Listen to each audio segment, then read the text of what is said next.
So for the past 2 days, a lot of people have been worried in Inyati family because they were not posting anything on social media, and they were also last seen in Joburg watching Sungwa. And fortunately, today they've made an announcement. And good morning, guys. Tinoda kutenda ine support yenyu. Toda kukuzivisai mafambiro atakaita kubva kuMpumalanga, South Africa kusvika kuNyazura, Zimbabwe. Tinayo yose content yemuroad. Thank you, guys. Let's go through it step by step, then tozokupai yepamusha nemudziyo wedu. And we can't wait to see content iyo. Holiday iye yaitaurwa ndeye kuZimbabwe.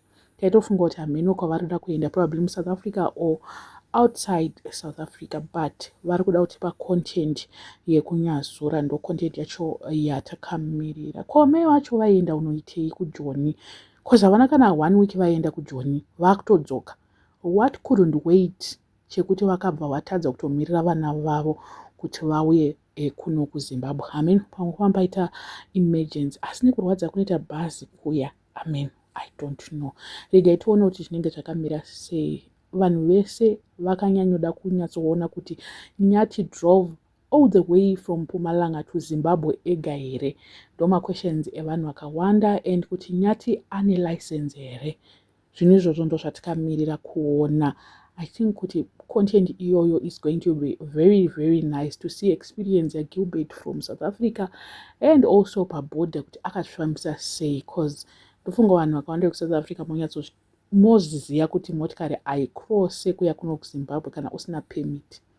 Pamwe akabatsirwa kana kuti vakabhadhara. I'm not so sure about that, but I saw a lot of comments, people trying to find out kuti ko wana Gilbert ko chi chakaitika, and someone even asked kuti zvoni saka imi mpesa pamamine license here. Ndobva atopindura akati ko rinombonetsa here, rinodhura here license racho ndiGilbert uyu.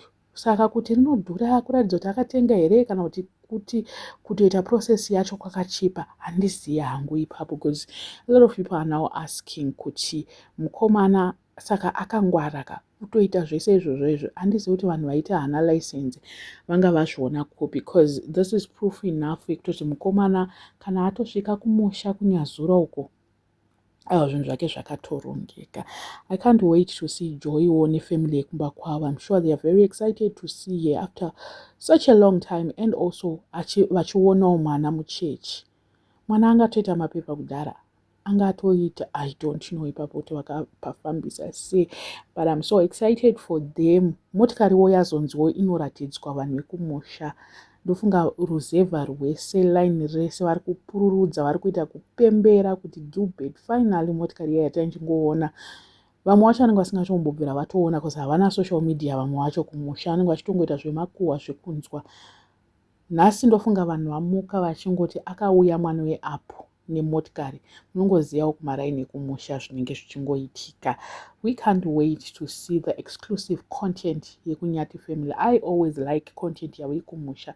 I don't know why, but content yekumusha beats all the content that they make. I love that content. Inenge ichinyatsonakidza, vakaenda kushopu, vakaenda kupi. I think I'm not the only one anofarira content yeNyati family kana vari kumusha. I don't know what you guys think nezvese, but we are very proud of them, and also I'm so excited. I'm so happy kuti vakakwanisa kudriver all the way kuya kuno kuZimbabwe from South Africa. Vaitaura kuti Joy vanhu vekumba kwavo havaona aite sei, yezvo aenda kunovaona anovaratidza mwana. Ndo zvanga zviri convenient for them, because kuSouth Africa kwavanogara imba yacho yakamanikidzira. Ndofunga vakatotaura vakafona vakatoti tichatoita zvekutouya ikoko ndokwakasununguka pane kuti zvese zviitirwe kuJoni. Kunenge kusiri like kuti vanogara imba space yavo idiki zvekutodaro. Joywo this time anofanira kuspenda more time kumba kwavo. Gilbertwo ombonospendawo futi achiitawo timewo ari kumba kwana Joy, because Joy is always around vanhu vekwana Gilbert all the time.